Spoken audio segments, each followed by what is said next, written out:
The great hall of the station was alive with light and sound from voices of many people. It was a place where rulers, leaders, and warriors came together to share their ways and prove their power. It was not a place where humans were often noticed, yet today was different. The human delegation had arrived, and eyes turned toward them with both doubt and curiosity. Ethan Carter walked with steady steps, carrying himself like a man who feared nothing. Beside him moved Laura Bennett, her eyes sharp and careful as she studied every detail of the place. They were not warriors, and they had not come with armies. They had come with music. Too many gathered there. This seemed strange. How could music matter in a hall where strength and power ruled? The queen sat high on her throne at the end of the chamber. Her presence alone was enough to silence the room when she raised her hand. Her eyes were fixed on the humans.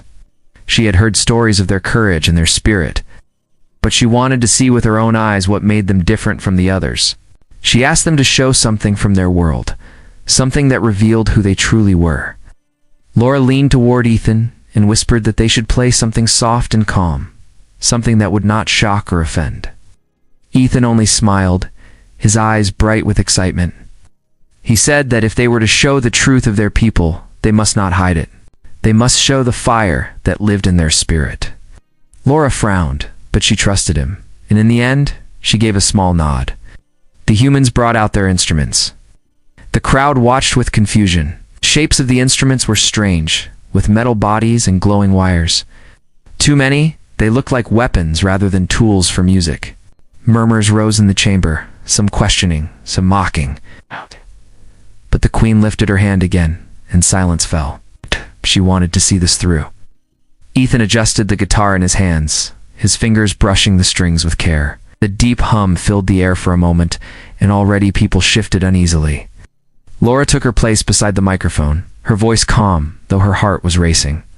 The hall grew quiet as all eyes turned to them. Ethan looked at Laura once more, gave a sharp nod, and then struck the first chord. The sound ripped through the silence like thunder. The walls trembled, the lights above flickered, and the very air seemed to shiver. People gasped and covered their ears. Others stood frozen, their eyes wide with shock. Never before had they heard anything so loud, so raw, so alive. Ethan leaned into the music, letting the guitar scream with power. Laura's voice rose and joined the storm, carrying words filled with strength and defiance. The hall was no longer still, was shaking with the force of human sound. The crowd stirred with unease. Some of the men gripped the handles of their blades, unsure if this was art or an attack. Others leaned forward, their hearts racing with strange excitement. The queen did not move. She sat upon her throne with her eyes wide and unblinking. She could feel the music in her chest, pounding like a second heartbeat. It was not like the calm songs of other people, nor the careful dances of court musicians. This was fire and thunder given form. It was not gentle. It was wild, fierce, untamed. And it made her feel alive in a way she had not felt in many years. Laura sang louder, her voice rising to meet Ethan's guitar. Together they created a storm that filled the hall from wall to wall. The sound carried no apology, no weakness, only strength. Ethan's face was alive with joy, his eyes shining as his fingers moved with speed and force across the strings. The crowd did not know what to do. Some shouted for them to stop, others shouted for more. The men at the queen's side whispered to each other, their voices sharp and worried. They feared this sound, for it was not only noise, it carried power, and power was something that could not be controlled. But the queen raised her hand once more, and silence spread among the men, though the music still roared. She leaned forward, her lips parting in wonder. She did not yet understand what she was hearing, but she knew it was not a simple performance. It was something greater, something that could not be ignored. And in that moment, Ethan struck another chord, louder and sharper than before, and Laura's voice soared higher still. The hall shook as if caught in the heart of a storm.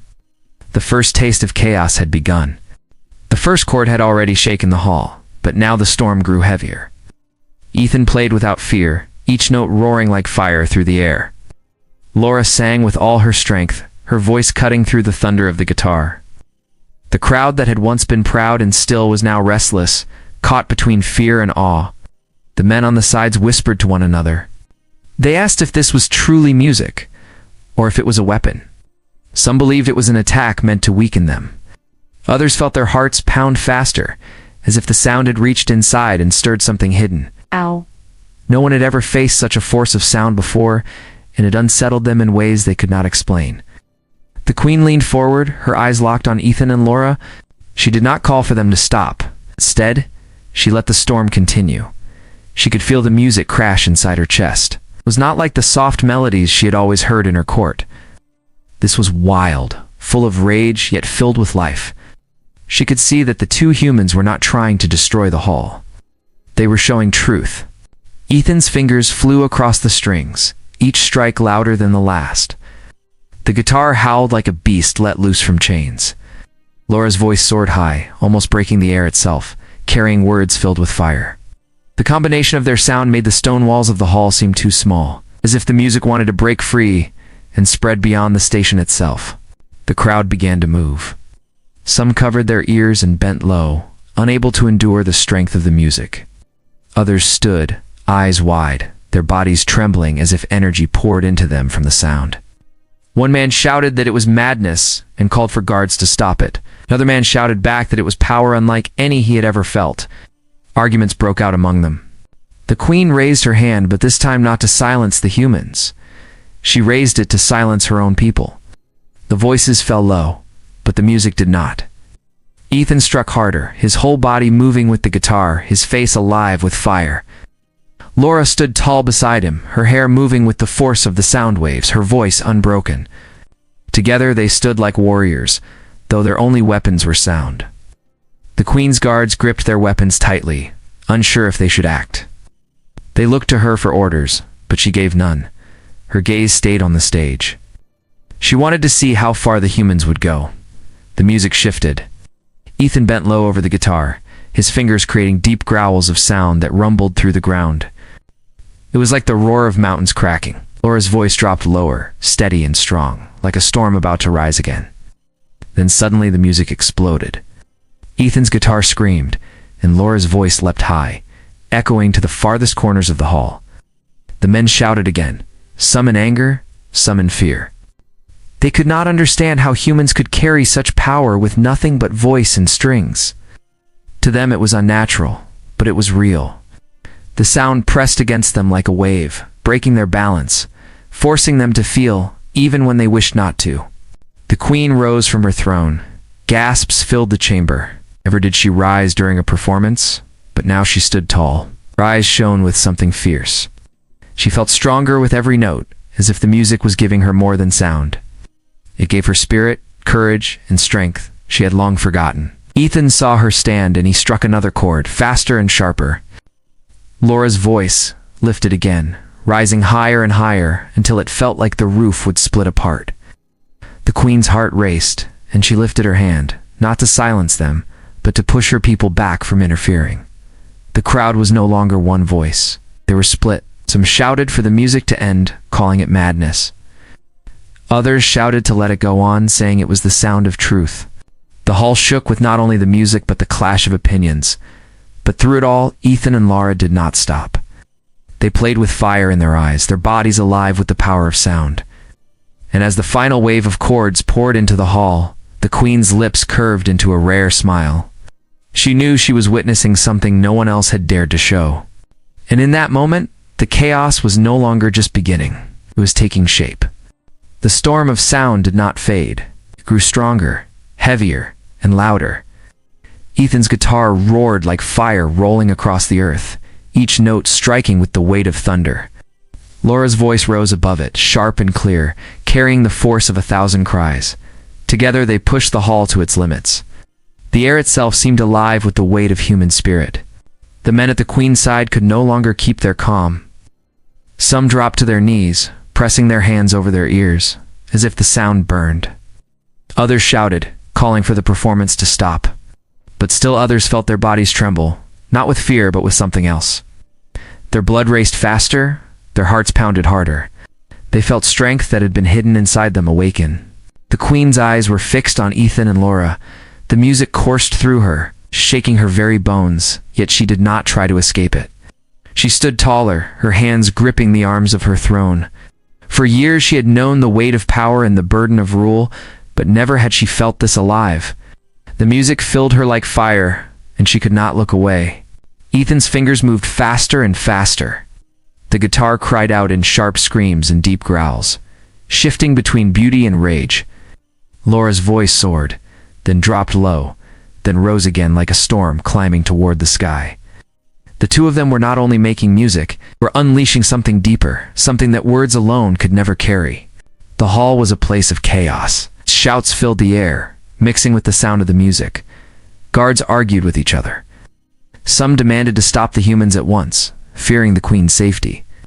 Others hesitated, their faces pale, unsure if they could even approach such power. Some of the men clenched their fists, ready to fight, while others stood still as if chained by awe. Then something strange happened. One of the men, overcome by the pounding rhythm, let out a roar of his own.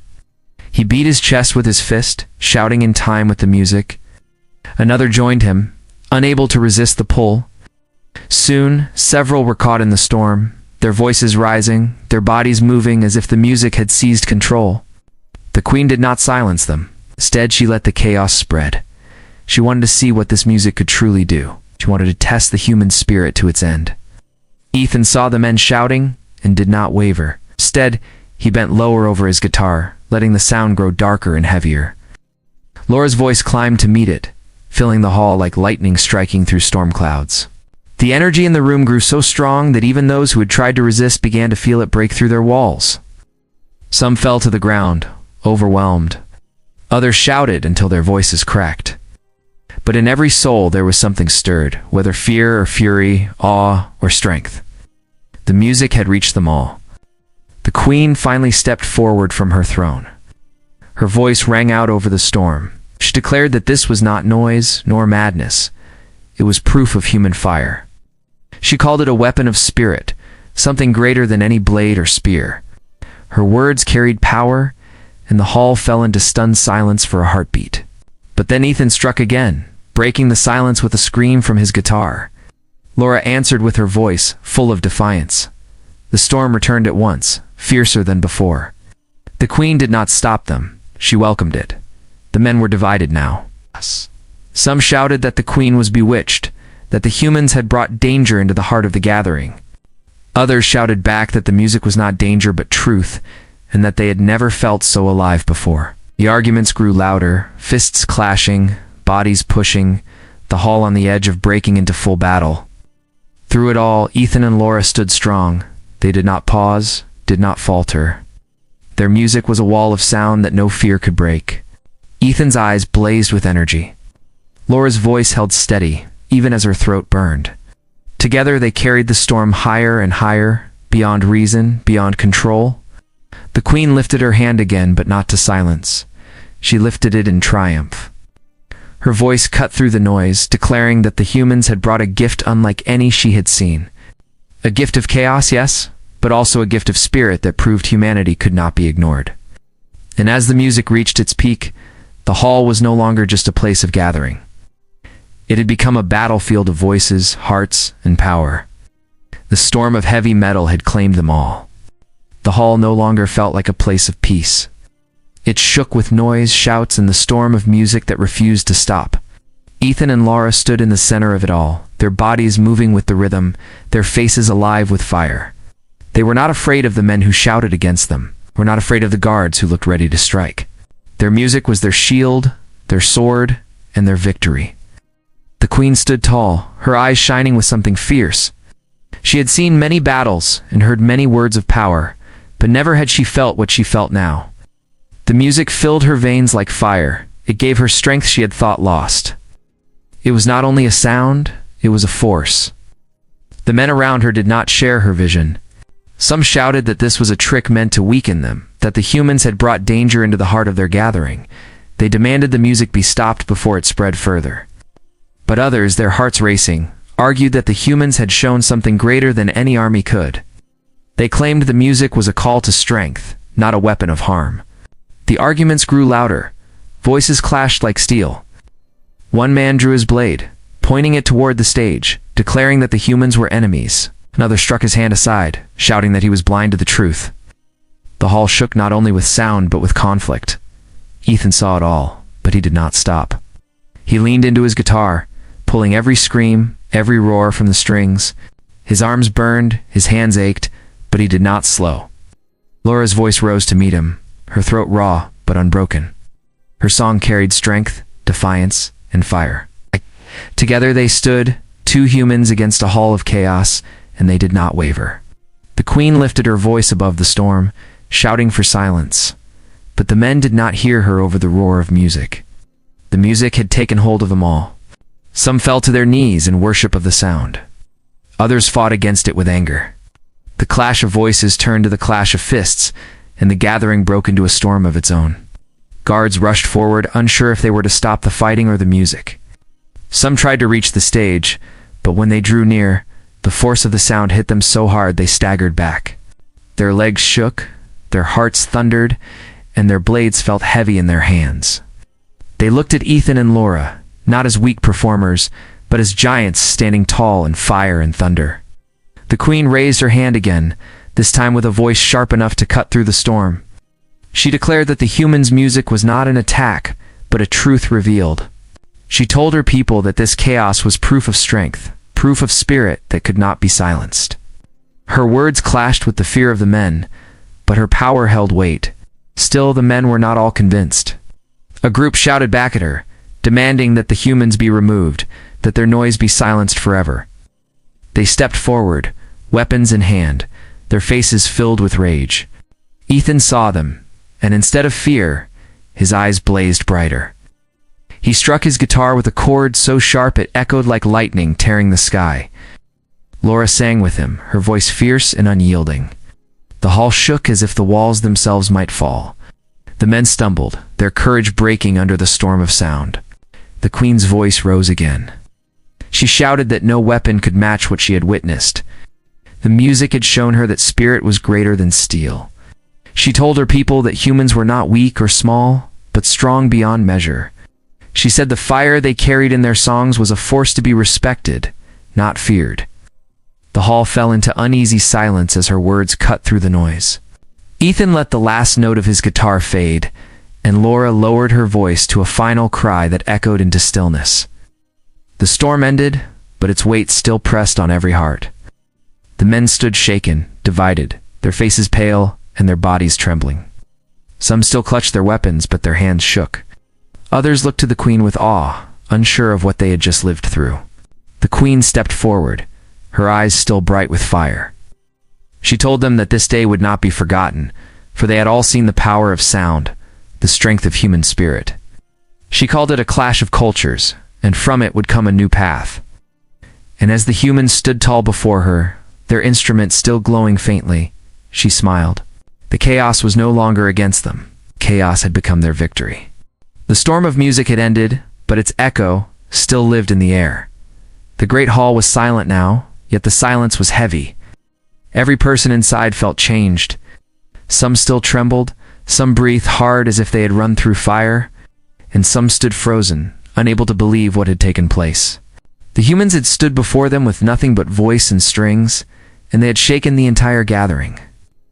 Ethan held his guitar close, his chest rising and falling with each breath. His arms ached, his fingers burned, but his eyes shone with pride. He knew he had given all he had, and the storm he and Laura had created could never be forgotten. Laura stood beside him, her throat raw from the force of her song, but her spirit unbroken. Her voice might rest for now, but her fire would not.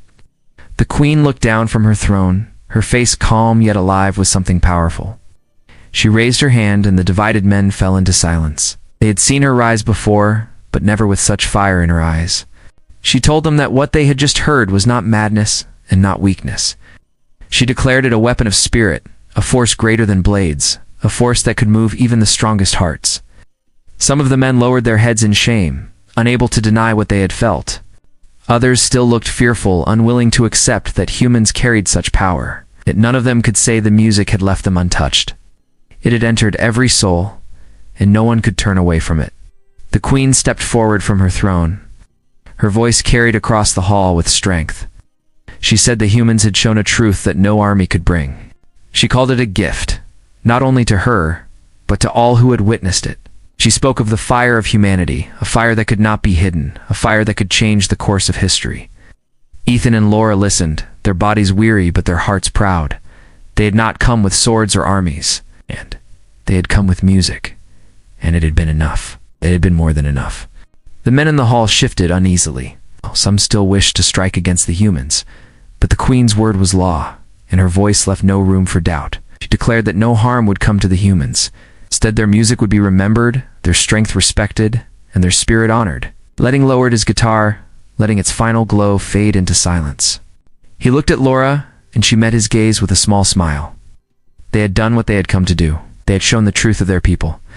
The Queen moved closer, her eyes never leaving them. She told Ethan and Laura that they had brought chaos into her hall, but within that chaos was a power greater than fear.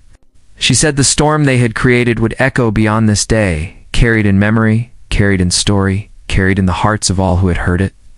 The hall remained silent as her words sank into every soul. The men looked at the humans with new eyes. They were no longer seen as small or weak. They were seen as a force that could not be ignored. Ethan placed his hand gently over the strings, feeling the warmth of the instrument beneath his fingers. Whispered to Laura that they had won, not with blood but with sound. Laura nodded, her eyes shining though her voice was gone. They had shown that the spirit of humanity was louder than fear, stronger than steel, brighter than fire. The Queen returned to her throne, her smile rare but real. She declared that this gathering would never be forgotten, and that the humans had written their place into history, not with war, but with music. She said their song would be carried as a warning and as a promise. The humans turned to leave the hall. Each step echoed softly, but behind them was the memory of thunder. Their instruments glowed faintly in the dim light, like embers refusing to die. Every eye followed them as they walked, and every heart still beat with the storm they had left behind. The Queen watched them go, her voice low, but strong as she spoke the final words. She said that when the storm of human music rises again, none will stand unchanged. It will be fire. It will be chaos. It will be spirit. It will be remembered. Ethan and Laura left the hall together, side by side. Behind them, the silence was heavy, but within that silence burned a flame that would never fade. The echo of heavy metal had become a legacy,